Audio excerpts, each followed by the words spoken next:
For me, particularly with video stuff, I feel like education could be a waste of time depending on what route you decide to go or which school, because if you go to a school, I went to Evergreen and I got my degree there.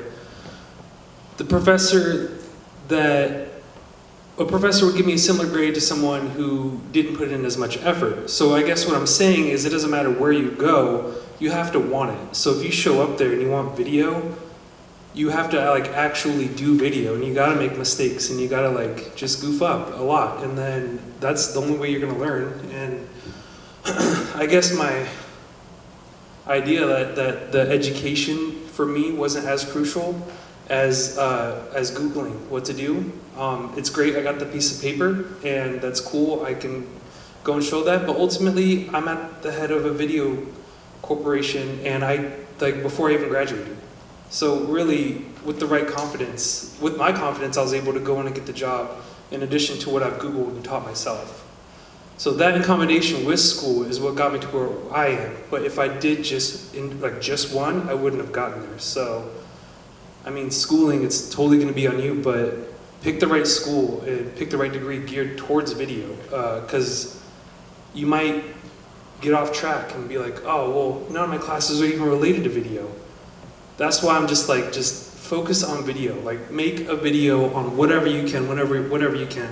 If you run into money, buy the best equipment you can, because everyone's going to tell you, do not buy the best equipment. You should focus more on storytelling and blah, blah. And I think that's true and fantastic. But when you get those skills and you're efficient at storytelling, you need to have the tools to match your ability. You need to be able to show what you're trying to tell very well. So, yeah. Sounds like risk taking is more of the path that you're saying is rewarding. So it's not just one path. You just take a risk and move forward. Jump high, jump far. Correct. Yeah. The college kept me on track and kept my head in the video game, but I didn't learn what I learned about video from the college, if that makes sense. They taught me the concept. I mean, you could read that in a book, but like actually being out in the field and recording, that's really where I would suggest putting in effort. So I'm not saying don't go to college. Yeah, one other thing I will say in favor of college, just to give the other side of the equation, because I know a lot of very successful people who went to something like Full Sail and they got right into the games industry, they were ready to go, and they made a lot of those opportunities. I think one of the things that they benefited from most was their network, which is what a lot of people will say. Things like this build networks, right? Like you're working with a bunch of contemporaries, you're all making things together. That's invaluable. The way I learned how to make music videos initially was that I called all of my friends in film school and asked them what they were learning and got the Cliff's Notes. So that was still a network in a way. Yeah. This question is specifically for you, since you said stuff about music, but do you have any advice about like playing music live and touring? Somewhat. Can you be more specific, actually? I don't know. It was a broad question. Yeah. Well, I can tell you what we did. It was very unconventional, I think. So I had a job as a janitor at a hotel.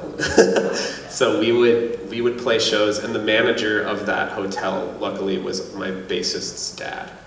So he would let me take off time and the bassist. So we were very lucky in that way. But because I had an employee discount at these hotels, I was booking our tours with my discount. They were $20 a night at that point.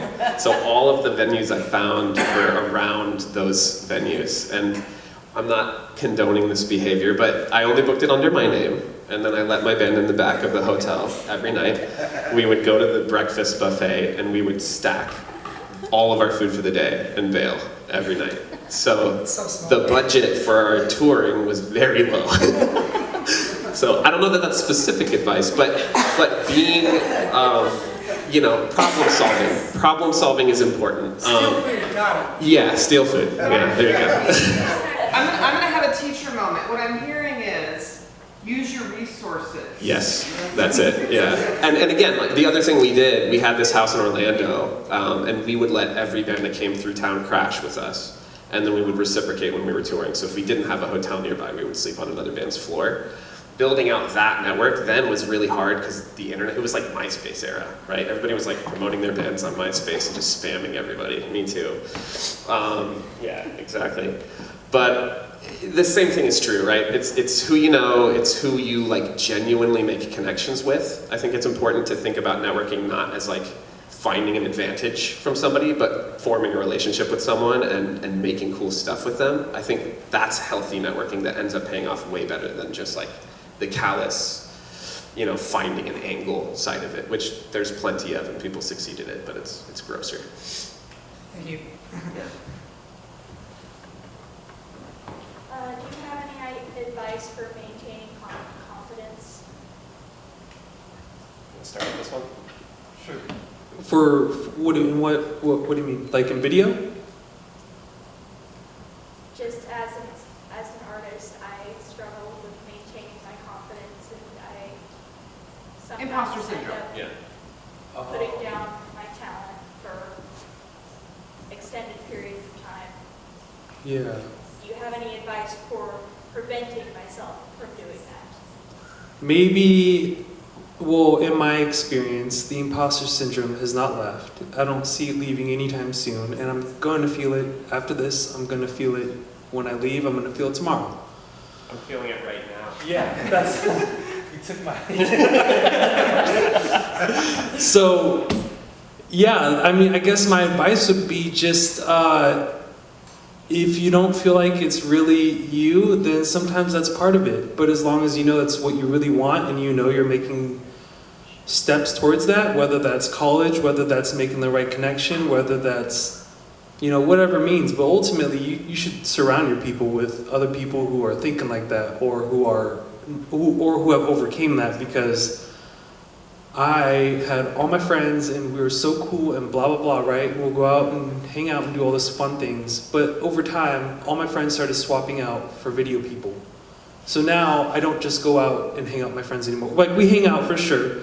But now when we get together, we're building each other up because we're all kind of feeling that. We all know it's weird to think that we were just some kid on some whatever area, and then now we're growing up and being these video people, and then even right now, like, it's weird, all of you are looking at me so intense, like I really have the answer. So it's like, it's just interesting.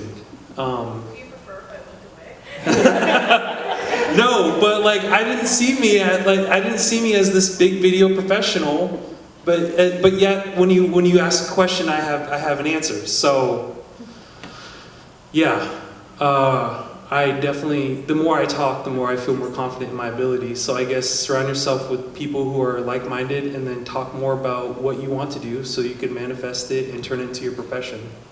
But the imposter syndrome is it's pretty much always there. Yeah, one more thing to reinforce that. So I have always had imposter syndrome too. I get nervous a lot. I played shows for years, toured for months, and it like had to pee really bad before we got on stage every time, right? It's just a thing.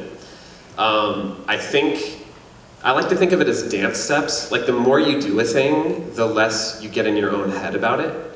So if you let yourself remove some of the pressure of repeatedly making stuff, you start to feel that, you know, it's like how athletes train or anything else, right? You just get into that mode where you're like, cool, my brain's off and I can do this dance and I don't have to think about it. I already know all the steps. And you're making new things every time. There's always going to be a challenge where you're like, oh my God, what if this one isn't good? But when you start making it, you'll know the dance steps. So I think that's the biggest thing to overcome, especially when you're young, is like, your inner critic has great taste and you haven't made enough stuff to meet its standards. Tell it to shut up and keep making stuff. It's totally okay. I have a phrase that I can't say to high school that I use with my team that rhymes with iteration. You can imagine letters you could add to that would be not allowed to say. And I like to encourage that because even on the teams that I lead now, there's that freeze when you first start making something where you're like, oh my God, what if this first pass isn't good and it reflects on me as a person. And it's like, if it doesn't, if you have a safe space with your team, and that's important, sometimes you don't have that, but make that safe space, find people that you trust, find people who will tell you the truth about if it's working or not, for the things that you value. Is this emotionally hitting this? Tell me for real. that stuff's great because you can just crank something out, let someone see it quickly, figure out what's wrong, and do it again, instead of trying to make perfection immediately. You'll never do that. Just make a ton of stuff. Uh,